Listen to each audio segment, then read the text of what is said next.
Back in 2013, I founded Cutting Edge Firewood.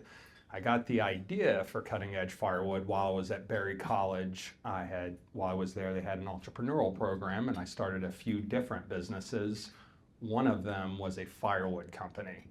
And what I realized is everyone thinks firewood is a commodity. But if you're having a fire in your fire pit or in your fireplace, it's actually more like a sunset that hits all five senses. It's the aroma, it's the flicker of the flame, it's the crackle, it's the warmth, and you can even eat food that it has been cooked over it. And so really it's the ambiance, it's the experience. And people with money are willing to pay a premium for a nice experience. And that's what made me come up with the idea for Cutting Edge Firewood and start the business. So when I was in school, started the firewood business, did it for 2 years, and then we had to shut it down. But I had firewood in the back of my mind, and I kept praying, dear God, please get this weird obsession of Gucci firewood out of my head. But it wouldn't go away.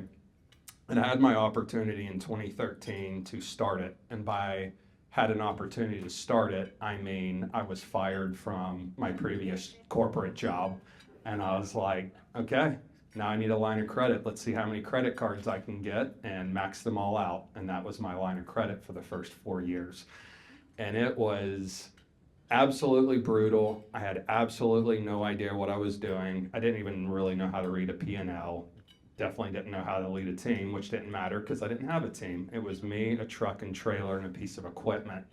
The first 4 years were hard manual labor, working 110 hours a week, waking up at 4, getting home at 8, 9, 10 o'clock at night, and just barely surviving. If one of my daughters brought home a stomach bug, I would just throw up in between deliveries, which I don't know if you're allowed to say that at a dinner. Thanks. We'll unfilter something. And, but I like to say that creativity is really, it's like a muscle, and really grit is how you get creativity. And growing up, nobody had ever said that I was a creative individual. But over those 4 years, I started to come up with ideas. And in 2017, the business was in a really tight spot. We needed cash into the business. And I had some grand ideas of how to improve firewood delivery. And I tried to get a second mortgage on my house, talked to like 40 different banks over a 2-month period, but none of them were interested in giving a loan to somebody that has a firewood company. And so I had an epiphany, and I went to my wife and I said, hey, beautiful, I know we have a 2-year-old and a 3-year-old girls at home, and you're 8 months pregnant with our third. Wouldn't now just be the perfect time to sell our house and take the money and invest it in Cutting Edge Firewood? She said yes, because she's the best wife in the world. And so a couple of weeks later, at 11:30 p.m., our third daughter was born, and at 8 a.m. the next morning, I was with the lawyers closing on the house. And we took that money and I reinvented how to do home deliveries. The home delivery went from 2 hours per delivery once I showed up to about 15 minutes per delivery, because I was able to invent a firewood rack that you could move with a hand truck, and had a hand truck that would go up and down stairs, and one that would take it across the yard without messing up your yard. So when you would reorder, we would take the empty rack and replace it with a full one. And it came with a beautiful canvas cover, and that set us up. I did that, I redid the branding, hired a few employees, got a warehouse, and some additional delivery trucks, and we grew year over year. And then in 2019, we had taken over the internet, if you Googled firewood, you would see our name anywhere in the world. And so we started getting, at the time, I felt like it was spammed by people all over the country asking, can we order firewood? And I'm like, you're in California. How am I supposed to get it to you? I was like, we have all these customers calling us, so I might as well try it. I don't think it's going to work. And then we started putting up yard signs around Atlanta, and it was perfect timing, of course, because then 2020 happened, COVID, and we exploded in growth. We grew 4x year over year, and that was over previous healthy growth. And it was like all the fame, really, it was over the next several years, but it was like it came all at once. We were on the Today Show, the Morning Show, Fox and Friends. We were on a couple of Netflix shows, on a Hulu show, and it was a lot of fun and fantastic, and continued growth. And then last year in 2024, I had a family office that had previously invested, and they wanted to cash cow the business. And so I saw my opportunity and stepped away and exited. Well, thank you. My pleasure. So the role of professionals here, I want to ask the big question that's probably on everyone's head, so I'll get to that. So I'll move the big logs out of the way and we'll work down to the smoke house. So I'm going to weave in as many firewood kind of puns here as I can. I got to level up my dad joke here with 1 year or whatever. But getting to the meat and potatoes in terms of creating experience or uncommodifying, I just think about that word, uncommodifying a commoditized business. For those that are kind of on the process, as you were going through your creativity phase, what is something that, or a tool that you use or lean on to help you get over that wall? Was something that you just kind of in between puking, or somewhere waking up in the middle of the night saying, oh, that was a spark? Like, what was your go-to tool for that? Yeah, I think working 100, 110 hours a week were great motivators to think, how can I make this better? And how can I make this safe enough and efficient enough where I can hire other people? But really, creativity is something that you get better at the more that you do it. It's kind of like math. If you don't do math for 20 years, you look at it and you're like, I don't remember. But if you're doing math, then you can get better and better. Or it's like lifting weights. The more you lift weights, the better you get at it. And when you're creative, you think outside the box, you think differently than everybody. You don't worry so much about, oh, that's what everybody else is doing. You go countercultural, and the more you do that, the more natural it becomes. Now, I'm going to assume that as you kind of go into all these ideas, not all of them completely pan out. What was one, well, you did share about the little invention. What was something else that really changed the trajectory of your business? So the invention, there were a lot of things. Part of it was all the firewood companies, and it was wild when we at post-exit, looking at it back post-exit, but we've had hundreds of imitators across the country. In reality, it's kind of like I was able to create a new industry of premium firewood. Now, why most of them struggle and weren't able to keep up is because they were firewood companies, firewood guys first and foremost, and they were trying to imitate us. Whereas I came in with the idea of being a premium brand from the beginning. And it was ultimately all about the customer experience. And ultimately, I had customers regularly compare us to the Ritz-Carlton, which was great because the co-founder was a customer. And I had somebody say it was more like receiving a Rolls Royce than receiving firewood, which I really liked. Coca-Cola executives said we nailed the branding. Chick-fil-A and Ritz-Carlton executives said that we nailed the customer service. So I was like, okay, we did pretty well. And really what that came out to was we focused on every single detail. Since I promised to be unfiltered, I'll tell one of my favorite things that I always tell my employees is so the customer experience was what drove us and made us obsessed. We'd have customers every day tell us how awesome we were. I had customers write me handwritten thank you letters, which I always thought was wild since they were the customer. And but they did that because we gave them a phenomenal experience in an area where they had always had a terrible experience. It's kind of like the Chick-fil-A raving fans. But so how you do that is every detail. So the story that I tell people is, if you're taking your wife on a special anniversary, it can be the 10, 20, 30, 50, whatever, taking your wife on an anniversary trip, and you go to a 5-star resort.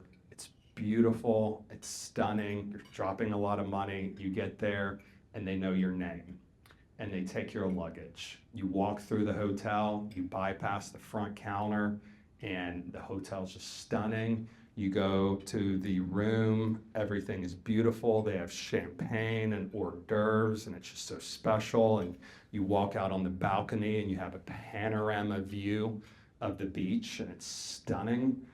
And then the wife walks into the restroom and there's a gift in the toilet. Ruins everything. One detail. And it's not like they can just walk in there and flush it and say, oh, look, it's all fixed. No, it's ruined unless they do something really, really big. And we actually had an internal mantra there that if we made a mistake, we didn't make it right. We made it so the customer was glad we made a mistake. I worked at Chick-fil-A as a teenager, and where I got that idea was there. And when the cars were in the drive-thru, we had a screen with all the orders on it, and there was a timer. And if the screen was green, we were good. If it was yellow, we need to speed up. If it was red, we would start handing out coupons for free food. And so the customers got to where they were like, I hope you go slow. And that's what I wanted, is I wanted people to be like, I am glad you made that mistake. I'm glad you messed up, that your truck went in my yard, because you didn't make it right. You made me glad that you made a mistake. That's a different spin. I like that. Thank you for sharing. So kind of talking about building that experience. Now getting that on the employee side, I know a little hindsight because I've read things. Shit. This is for our HR professional, leadership training folks, professionals here. Share with us your first experience, run around doing hires, and then what you did to change after that so you don't make that mistake. Oh, with some mistakes I made with hires? Yes. Yeah, so I made lots of mistakes with hires. That one in particular. Oh, that's back in the previous company. So that was my first firewood company. So I have a fun story where when we first got started with the previous firewood company, the firewood industry, by the way, was so backwards that half of all firewood sold in the United States was bug infested. So it's like, try and think of another industry that was that ripe for disruption.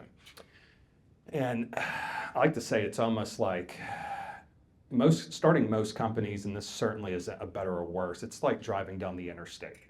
You have directions, you can read books, you can hire coaches, you can go to school, you can look at your competition and be 10% different. But when you're a real disruptor, it's like being dropped in a bamboo forest with a machete and not so much as a compass. You have to try things out before you know if they'll work or not. And so that's the cost and the risk of creativity, but that's how you are disruptive. And so I had to learn everything the hard way. Well, and the industry was so backwards that to win the account for Kroger for the entire Southeast, all you had to do was have a URL, log in when this reverse bid was taking place, and whoever put in the lowest number won the account for 1,800 stores across the entire Southeast for all their bundled firewood, including a few college kids that started a firewood company while we were in school. So we were dumb enough to put in the lowest number, had no idea what we were doing, took that, used it as leverage to rent a piece of property, buy hundreds of thousands of dollars of equipment, and then we went and hired about 45 people off of Craigslist. We had $150,000 firewood processor that would take 50-foot trees. We had tractor trailers with logging trucks coming on, and we would unload them. We would split it. The equipment would break every day. I had to teach myself how to fix it. And then we had conveyors where we would bag the wood. And that's why we had to have all the employees. So we hired them off Craigslist. Well, one day, our facilities were broken into and some stuff was stolen. And so we reported it to the police, and they asked for information on our employees, which we handed over to them. And the next day I was at the facility, we were running all the equipment, and I look up and there's about 25 cops coming onto our facilities, and they're spreading out. Turns out 15 of our Craigslist employees had outstanding warrants. Can't make this up, folks. So yeah, I wouldn't recommend doing that. Yeah, I would think our HR and recruiting professionals would probably second. So then kind of circling back on when you were talking about investing that money, when you convinced your wife that, hey, wouldn't this be a great idea to sell a house and rebrand? Did you already have kind of a rebrand structure in your head, or did you work with someone to help that message? I worked with a branding company. So they redid our logo, turned it into that right there, and redid the website. So really, I like to say that the customer experience is made up of three things. It's the customer service, obviously. It's the product quality. If it's a crappy product, you're not going to have a great experience. And it's branding. Branding is part of the experience. Now, branding has to be backed up by customer service and by product quality, but why do you buy that Louis Vuitton bag? Why do you drive that Mercedes instead of the Hyundai Genesis? It's the logo, it's the branding, because the branding, because of it, you know you'll get a great product and you know you'll get great service. I'm sure marketing and branding folks just love that shout out. So then kind of building on top of that, you got that branding, that's one thing, but then you talk about experience at delivery, especially now you're working with a physical product. So kind of a shout out for all logistics people here. So how did you kind of grow? Did you hire someone else to help you with the logistics part, or was that something also you kind of figured out on your own and then? Yeah, I initially figured it out myself. For the first 8-9 years, I didn't tell anybody I was the owner of the business, which allowed me to hear a lot of what customers really thought, which I loved, because I'd be training a new delivery artisan, which is what we called our delivery guys. They were salaried, well-trained, professional, well-groomed. They would wear a polo and khakis, and they would arrive in a box truck that was fully wrapped and beautiful, and they would even leave a card at the end when we had it fully set up. And I remember training delivery artisans, and people would come out and be like, whoever came up with this idea was a genius. And I'd be like elbowing the delivery artisan. And I remember one time one customer and his neighbor talking, and they're like, this company's really changed over the last couple of years. Clearly there's some engineers involved. And it's like, business major, but same thing. So I invented the rack. I found somebody to make it, had hand trucks, invented the delivery with the box truck, had really big lift gates that would adjust. And so really paid attention to every detail. The racks look beautiful. And what's wild is I found that we were the only company in the world that did deliveries the style that we did. And so I actually had to design a delivery software. Now, I worked with a company to actually make it, but I actually had to design it. So that goes back to being dropped in a bamboo forest with a machete, is you had to do everything the hard way. So it wasn't actually working with a logistics company. Now, we worked with a logistics company when we started shipping nationwide, and that was incredibly helpful because we had boxes of firewood that had a branded log like this one in every single box, and it had fire starters and matches and kindling, everything you needed for a beautiful fireside experience. But we also ship racks of firewood, and that required freight, which was very, very complicated. And having a logistics company assist in that was paramount. Now, kind of building on top of that, as you're training your artists, now it's kind of a shout out for the culture and leadership folks here. How did you create these kind of training programs or standard operating procedures in your head? Did you like write it down or have a concept and then just try it out in the field? Yeah, trial and error. I would read books, I would listen to speakers, and so I would compile things that I thought sounded good, and I would try them out. But it was trying them out, and it was really initially it was me going and training all the employees, and then I learned how to train employees that were training employees, which was actually a really big lesson for me. Is post a lot of growth and becoming well known, is I actually hired a bunch of quote unquote business experts, and they actually hurt the business a lot. And I learned a really important HR hiring thing is when you bring in experts to a new business, and I think this is important for this crowd, is to make sure that those high-level employees learn a business from the bottom up, not just sitting at the top. So how many in here have seen our yard signs around over the years? So several of you. There was actually a year, and this is many years ago, that I was the only person in leadership at the business that liked the yard signs. And what's wild is it brought in millions of dollars of revenue, and it brought in celebrities, and in many ways we became like a household name in Metro Atlanta.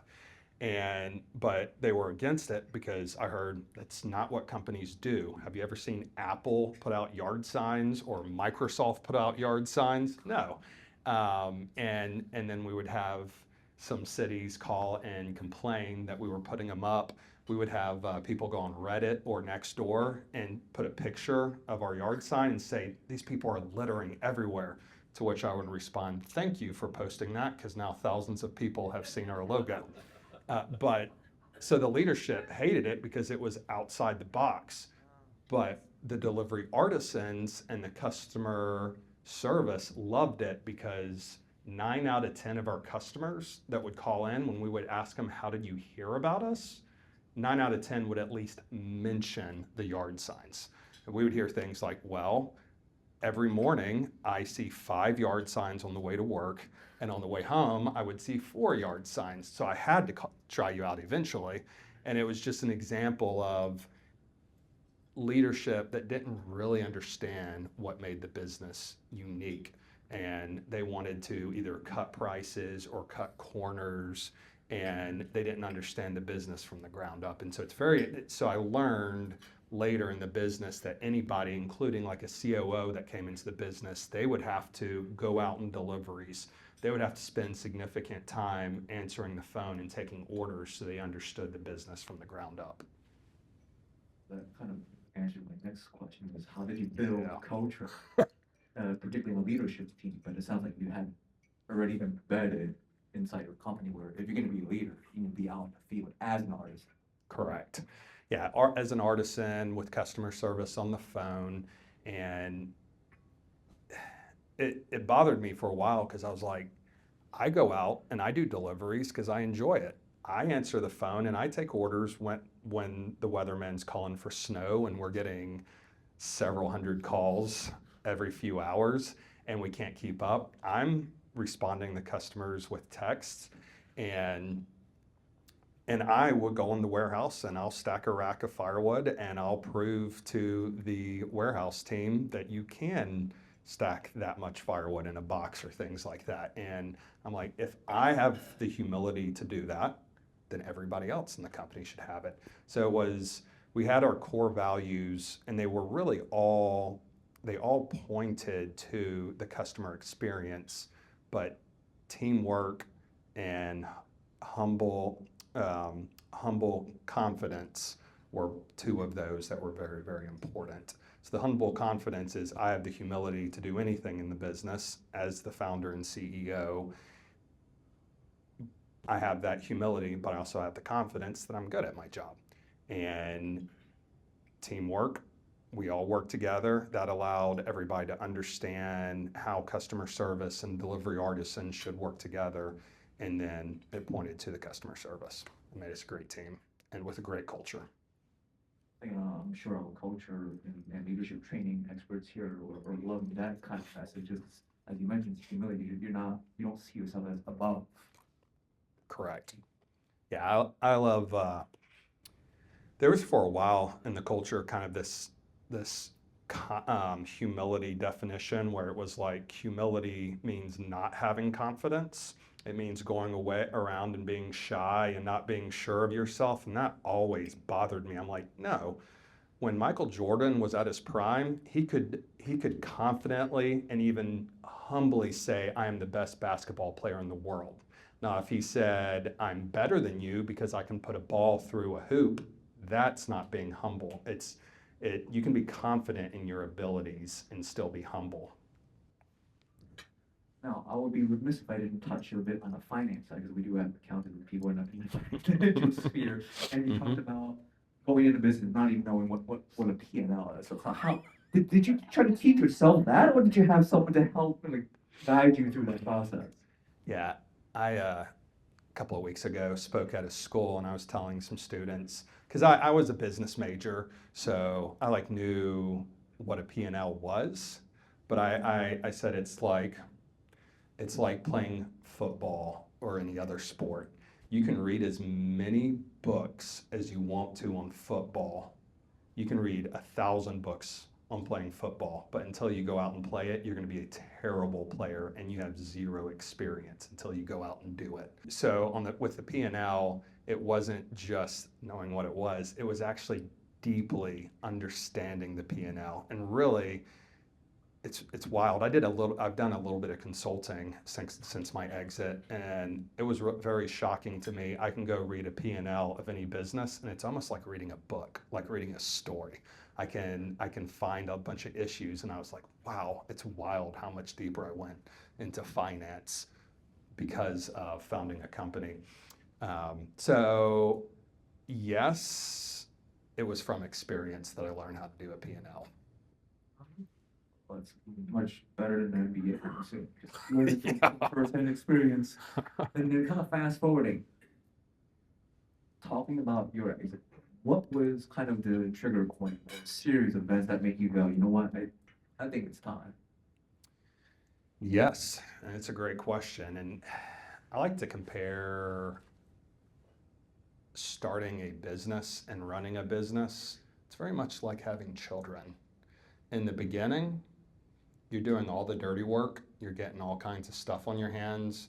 You don't get any sleep. You're staying up late, waking up early, waking up multiple times in the middle of the night. You're doing all the work. You're not getting any help. And then gets a little bit more independent, starts to be able to do little things by itself, and then it's really independent, and you're able to start stepping away, and then eventually it leaves. Am I talking about raising kids or having a business? Now, the big difference is, for me, it's been very, very healthy post-exit, cutting off the business completely and looking to the future, whereas with your kids, it's good to have a relationship with them, obviously.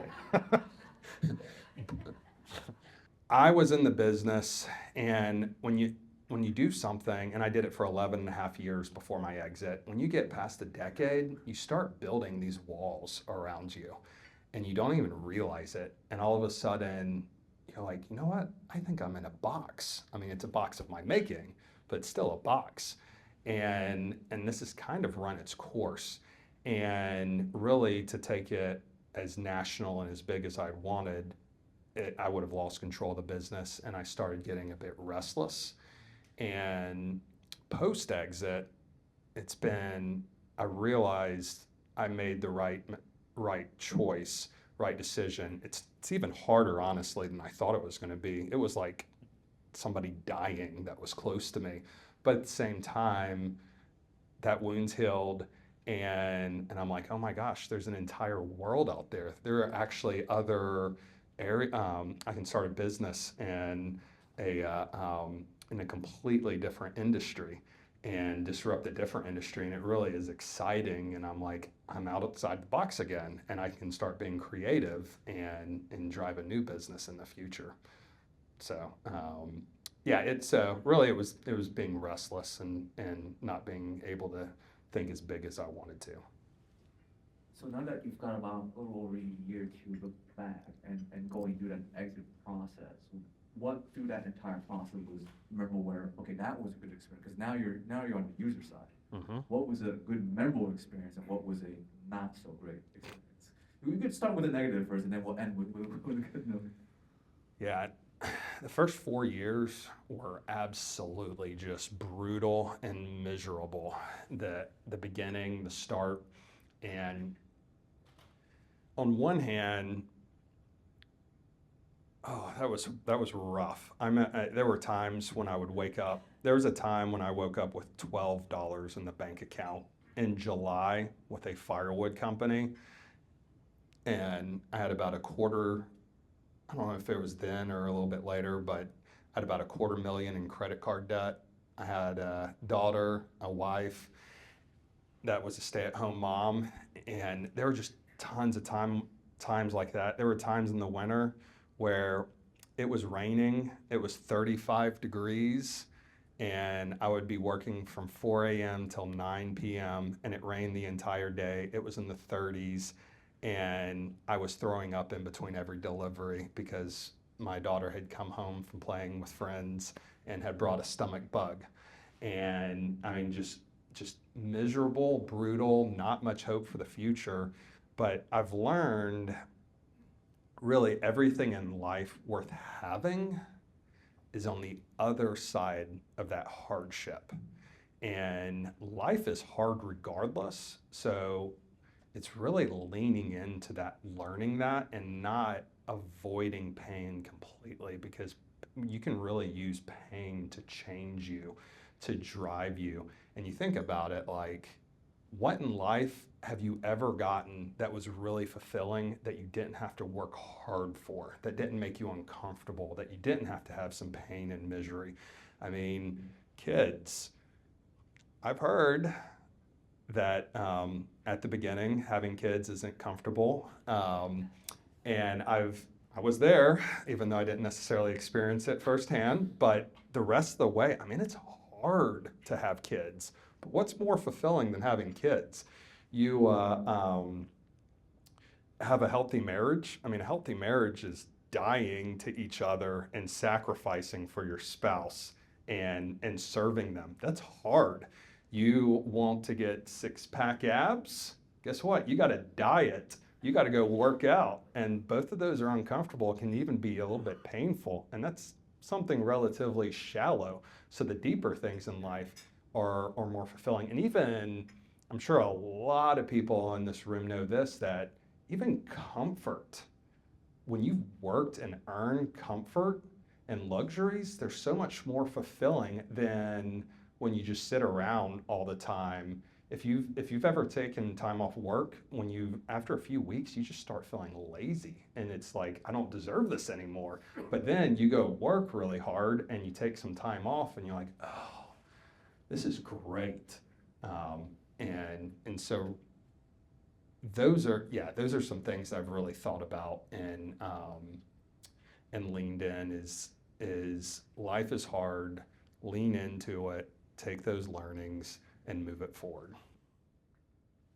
Now, a year later, how is kind of your experience and thought process, or what you're feeling or state of feeling now after a year of selling your business? As kind of, because some business owners, they have like a complete identity crisis. This is what I've always known. What am I now?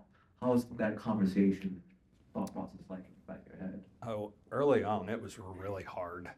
And and it's shaped me in some ways. But I went through the hardship, and then I started getting really excited about different ideas in different industries, and I've been able to think, okay, I've got a lot of connections, I've got some resources, I have phenomenal stories that I can tell people, and I have all these lessons. I'm really looking forward to apply them to my next ventures. And I can cutting edge firewood, I'd say, not from a technical perspective, but from a business perspective, was about the hardest business I could have started. Because like when I went and got suppliers, it wasn't like Google, they didn't have a website. You couldn't Google them. And when you found them, you had to go and teach, I had to go and teach them how to do their job so they could fit my standards. And after talking to like 30 or 40 of them, I would maybe find one that would actually do it. And so it was, and cash flow was atrocious because you'd have to buy all this firewood during the summer when nobody was buying firewood. I had to reinvent everything, and it was luxury, so the standards became really high. But I'm taking, and at one point we had 250 SKUs, which was way too much. And so my next business, I'm like, how can I, from the ground up, simplify this and make it more scalable, and make it easy to really launch it, but still have a phenomenal experience for the customer. And so just having all those opportunities get me as a visionary really excited. Well, thank you. Now, kind of the next half of the program is open questions. Anyone with dying questions to learn more All about. right. Oh, right from the start. Yes, sir. You mentioned there was a family office involved. Yep. Can you talk about that experience, bringing in outside investors? Yeah, absolutely. I can't go into super details, but so it was a customer, and which was great because we were a luxury and had a lot of high-end customers. And so a customer that had a big exit and started the family office had previously invested and saw the cash flow, and so they were interested, and they were kind of interested in purchasing more of it, and I was interested at that point in exiting. But when they initially came in, they Yes. bought a minority interest? Yeah, correct. Yeah, they initially purchased a minority before they purchased the rest of it, correct. And I had it was just like a 4-month in between time when I was still there and exiting. Yes, ma'am.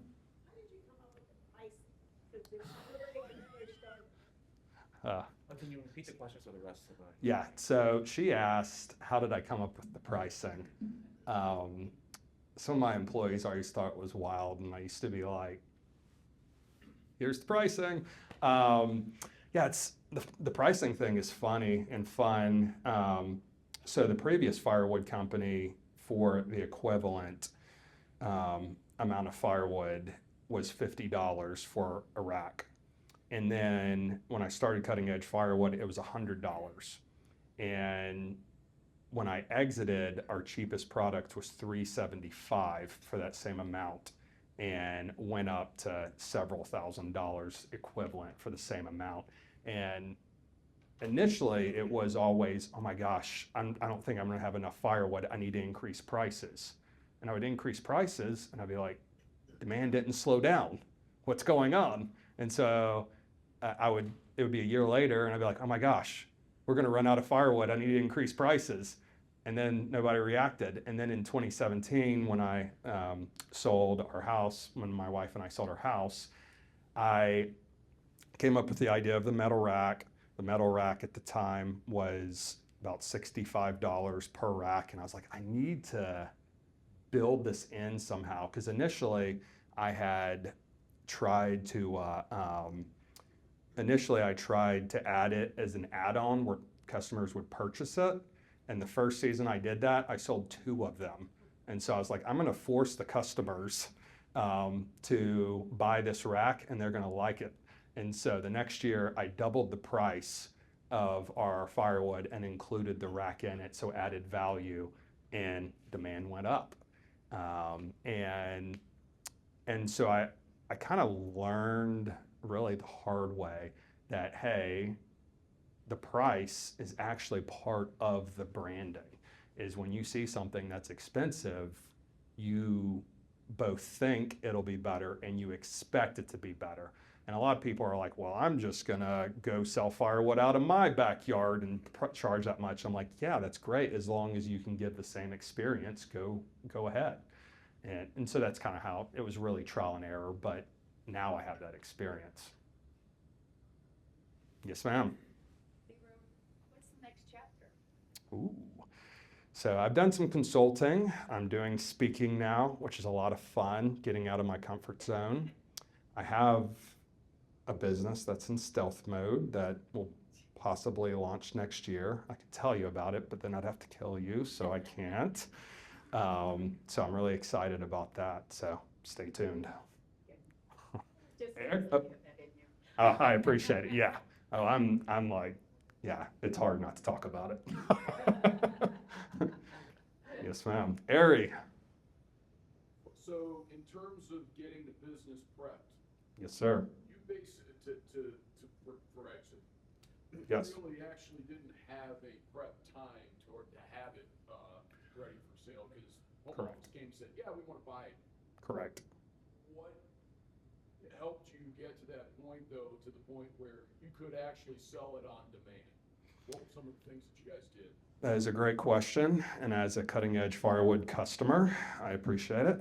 A long-time customer.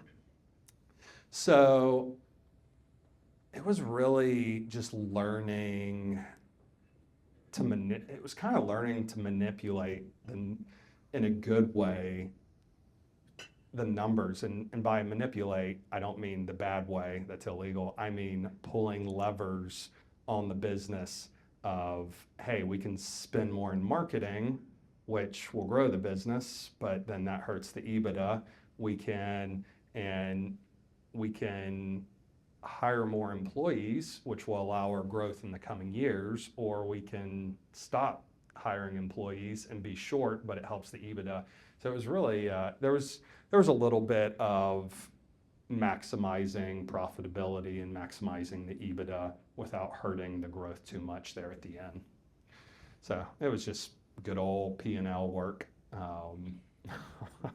Looking through with a fine-tooth comb, what can we cut out of here? What's in the business that's, maybe it's nice, and then maybe it's actually just fat that we can cut out. Yes, sir. You developed a great brand and you had a set of loyal clients. Did you ever consider brand extensions, other things you could do with this brand to the same client base that would add more value? That is a great question. Yeah, so he asked, had I ever thought about offering other products in other areas because we had a nice brand. I'm hoping I can do that a little bit with my personal brand with my future launch. And we had thought about it, but I think that works better for larger companies, because I still wanted, I was like, if I still am sticking around, I want this to grow. And that's kind of more of a strategy to do when you've kind of hit your limit in the industry is, hey, we're Yeti. Like we can't sell any more coolers this way. Let's sell a water bowl. Let's sell a ice cream scooper for $500. Yeah, exactly. So I thought about it, but it was actually a little bit of the opposite, because we had gotten to 250 SKUs, and people were like, "How did you do that?" But it was because we sold fire pits and pokers, and we sold oak, hickory, cherry, pecan, apple, maple. We had this wood Savannah heat from Africa, and we would sell it in racks. We would sell it for cooking. We would sell pizza wood. We would sell it in the box. We would sell it in chunks for cooking. We would sell in 8-inch splits for cooking. in small boxes and in large boxes. And so it just, but at the end, I actually realized kind of Ari, to actually go a little deeper in Ari's question of making it more profitable, I actually pulled back on the less profitable SKUs there at the end and got it down to like 150 SKUs. So, yes, sir. Great question. Yes, ma'am. Yes, talk a little bit about designing the hand cart and Yes. and the different pieces of equipment. Did you patentize that and sell it to other opportunities? Was that another revenue stream for you? That is a great question. Yeah, if you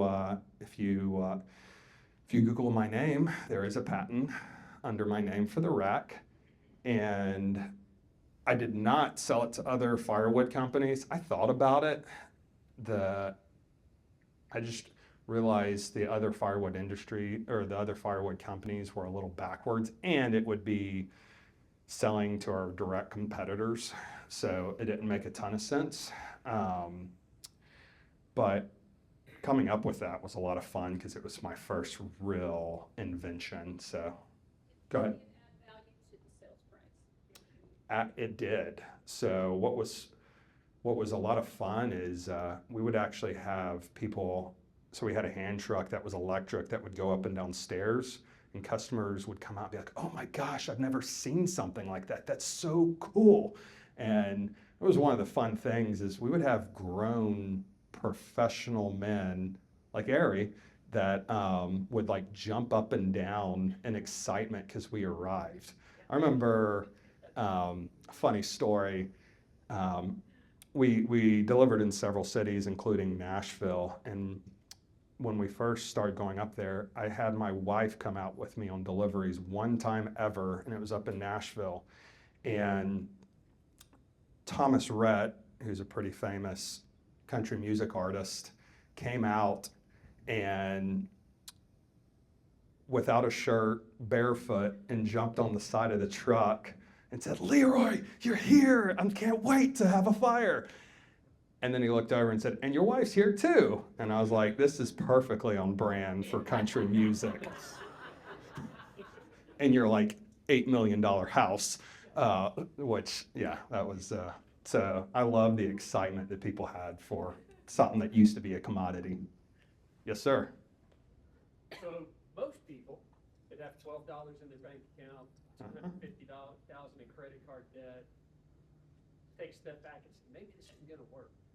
So what was it that you saw that kept you going at that point? So he asked, what made me not quit? And I get that question pretty often. I think part of it is my upbringing or how I'm built is I don't like quitting. I think part of it, which is a story I didn't go into too much, is I really felt like it was my calling from God. Because when I had the previous firewood company, we shut it down, and I alluded to it that I was like, "Dear God, please get this out of my head."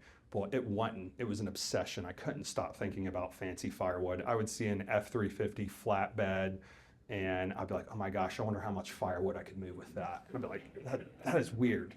And then one Saturday, my wife was out of town. I woke up, and I'd never done this before. I fasted impromptu and prayed the whole day. And by the end of it, I was like, I think God's calling me to start this firewood company. Wife came home. I was going to start it on the side. And then I went into work on that Monday, and they fired me first thing. And I was like, and I still don't know if it's some politics high up. I was probably too much of an entrepreneur and didn't know it. I went to cultural fit. And I was like, well, apparently this isn't going to be part-time. This is going to be full-time. And so there was the calling, there was, I think I have a lot of grit naturally. And then the other thing, and there's a lot of stories about this that I really like, is at one point Google tried to sell to Yahoo for $1 million, and Yahoo turned them down. Elon Musk tried to sell Tesla to Apple in 2018, and Tim Cook wouldn't take the call. And Home Depot in the 80s tried to sell to Kmart. And so I think there was a time where if somebody had come up to me and be like, "I'll take your credit card debt if you give me the business," I probably would have said, "Okay, let's do it." the last little bit was kind of like, I mean, I'm $250,000 in credit card debt. Like, what's the worst that can happen? I might as well like see it to the end. And so it was just, I'm going to see where this leads. Would be kind of the last little bit of what squeaked me by. Great question. John. So, naturally, I want to come back to pricing. Yes.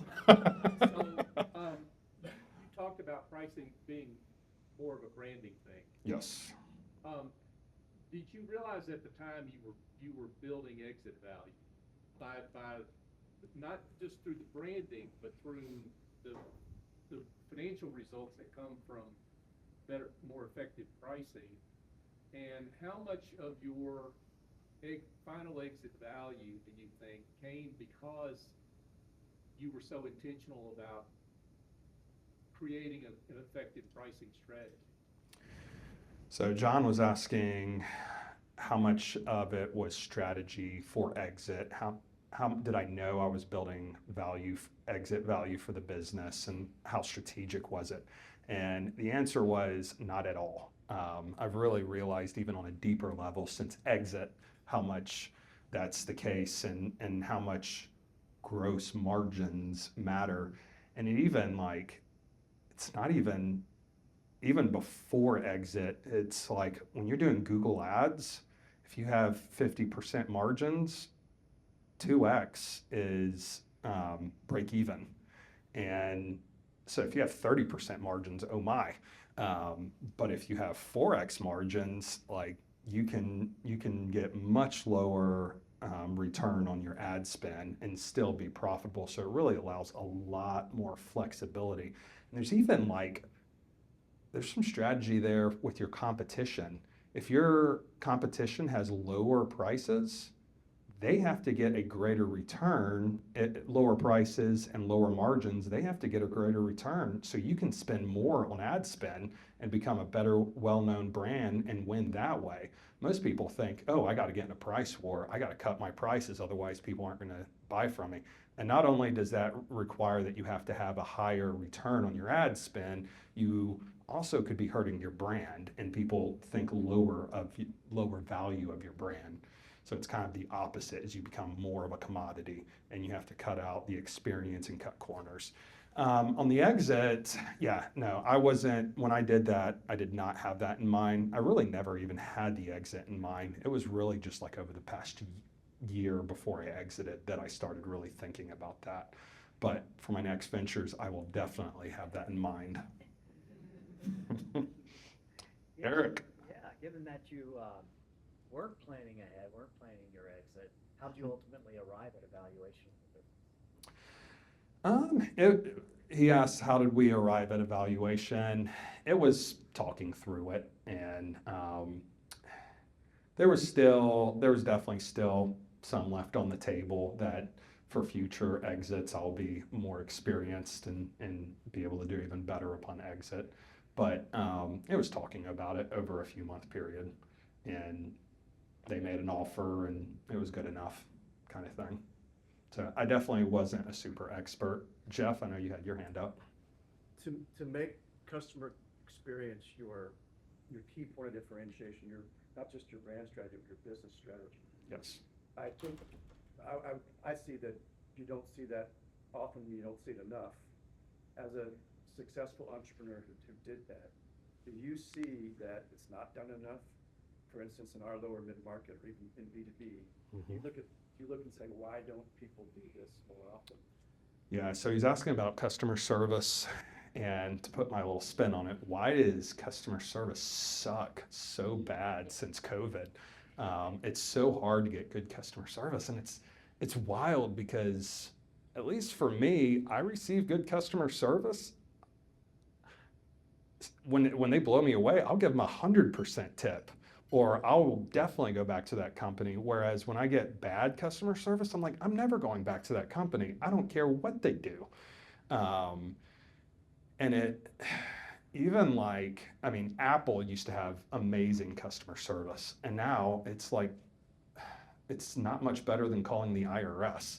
And it's like, yeah, if somebody comes out with a better product, I'm gonna go to it really fast. So I think customer service is way undervalued because ultimately, if you're a business, getting customers to come to you and customer loyalty is so important because I don't remember the numbers, but I'm sure some people in here do. How much more does a new customer acquiring a new customer versus keeping an old one? It's multiple times more expensive than just keeping the old customer. And we focus so much on acquiring new customers. I mean, even like, I mean, everybody knows the debacle of Cracker Barrel, no matter what your opinion is, but they were like, our previous customers are dying off, so we have to get new ones. Well, you got to be able to do both. And you're not going to do that by spending $50 million on a new logo and updating your stores. You got to lean into what made you special. What they should have done is spent that money training their employees to have Southern hospitality of, hey, y'all, welcome to Cracker Barrel, and really leaning into that and maybe having some healthier choices. And they could have exploded. They could have been the Buc-ee's of restaurants. So thank you, Jeff. Yes, sir. Love your product. Appreciate for it. a long time. Use it as gifts a lot too. So I love that it's under $100 still. So it's gonna keep. Always been really curious how you deal with cash flows outside of cold weather.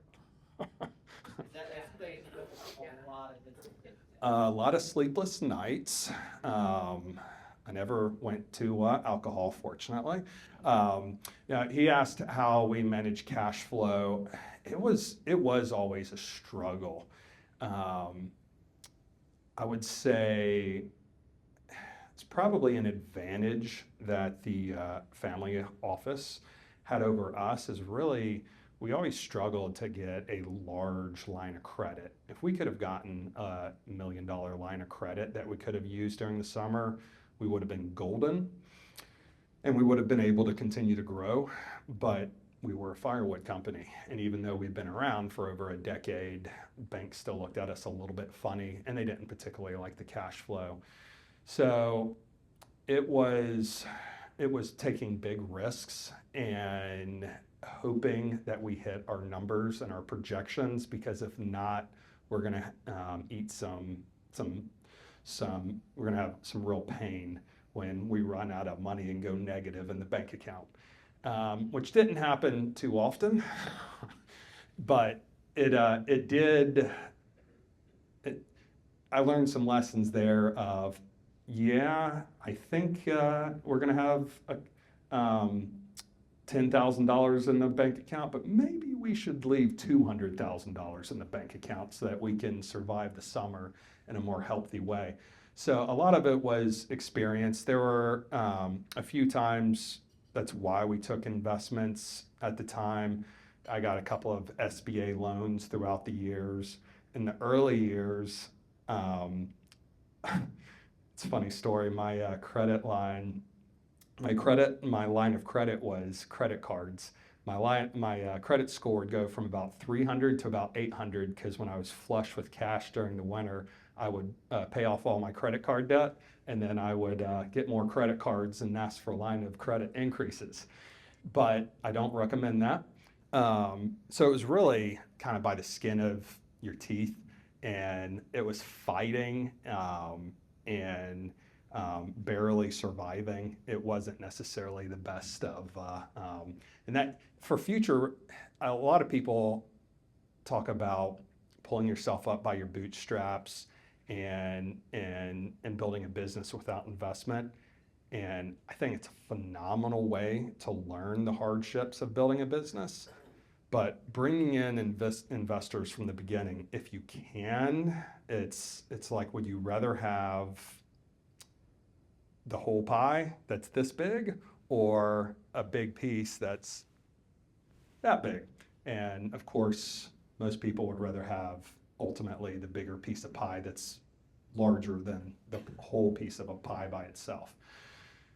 So yeah, it was staring over the P&L and just barely surviving. So there were a lot of sleepless nights when I would come to your house and smile and you had no idea how much stress I was in. Yes, sir. Yes, just in terms of the exit itself, did the family office just come up to you and say, hey, we think your business is worth this, and stroke the check and hand it to you? Or did you have a team around you that was working with you to negotiate? Yeah. How was that experience with that team? Yeah, it's a great question. Sam asked with the family office kind of how it looked with the exit, if I had people around me advising me. I had a little bit of advice. In hindsight, it probably would have been good to have additional advice, but they made an offer and I thought it was good enough. So, yes, sir.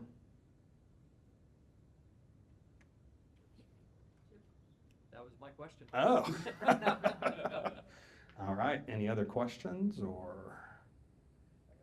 Okay, Jeff. Follow up on what I asked before. Yes. About your customer experience being your big idea, your big organizing idea. Yes, sir. Do you have any advice to us as business owners, but more so even to advisors to other business owners? Yes. When and how to recognize to do that, to actually hang your hat on that? Yes. I think you have to build it into the culture. So I think part of why the business didn't immediately implode after I left is because I built in a culture of we're obsessed about the customer. And I mean, some of my favorite things were just customers saying, you nailed it. I had celebrities give us shout outs online. Terry Bradshaw was a customer and loved us so much. It's crazy. He texted me and said, hey, I need more firewood. And I was like, I wonder how much I can get away with and selling to him. And I charged his card for $13,000 for firewood.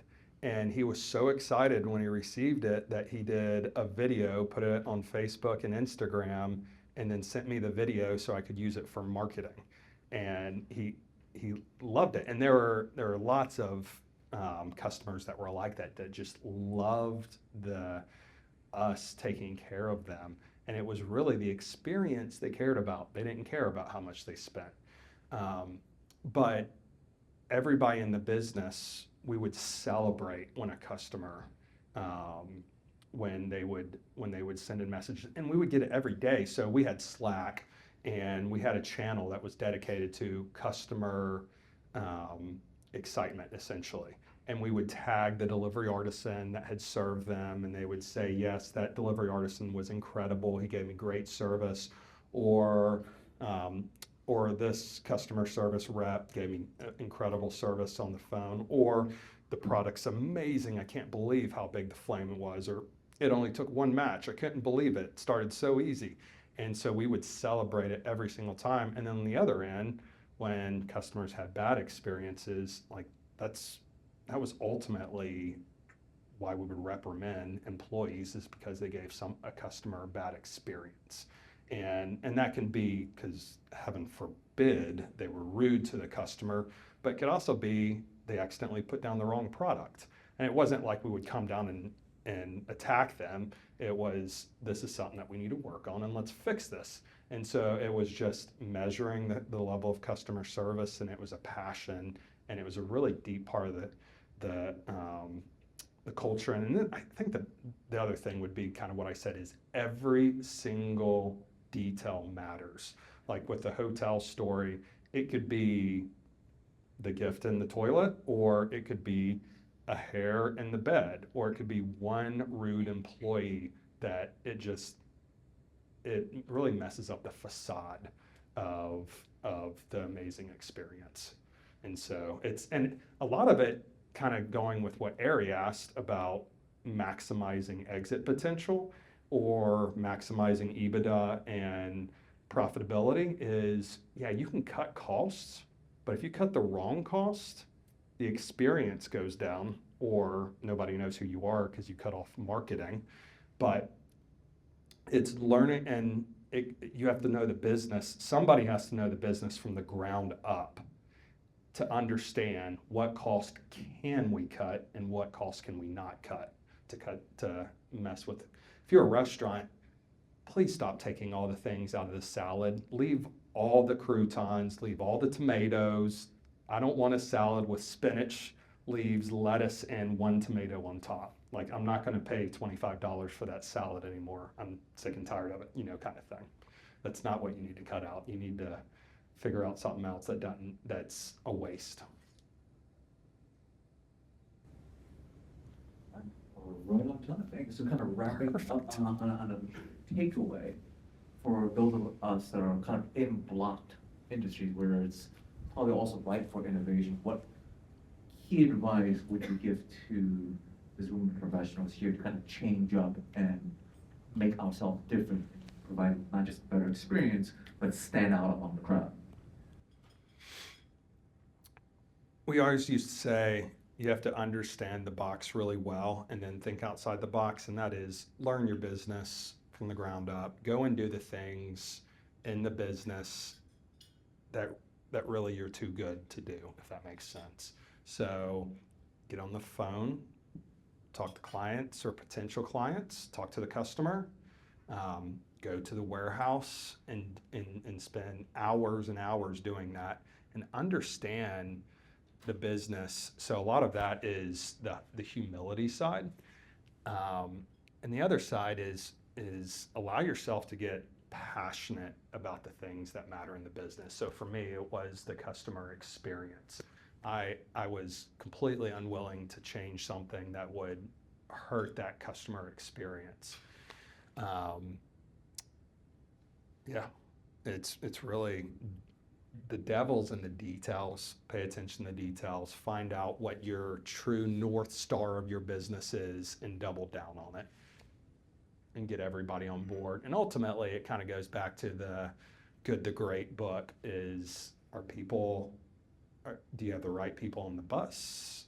Are they in the right seats? If they're not, they need to get off and go somewhere else, because ultimately, business is not like a family, because you don't fire your brother or your kids. It's more like a sports team. Everybody, even though you love them, they do have to earn their place, because ultimately we're only as strong as our weakest link.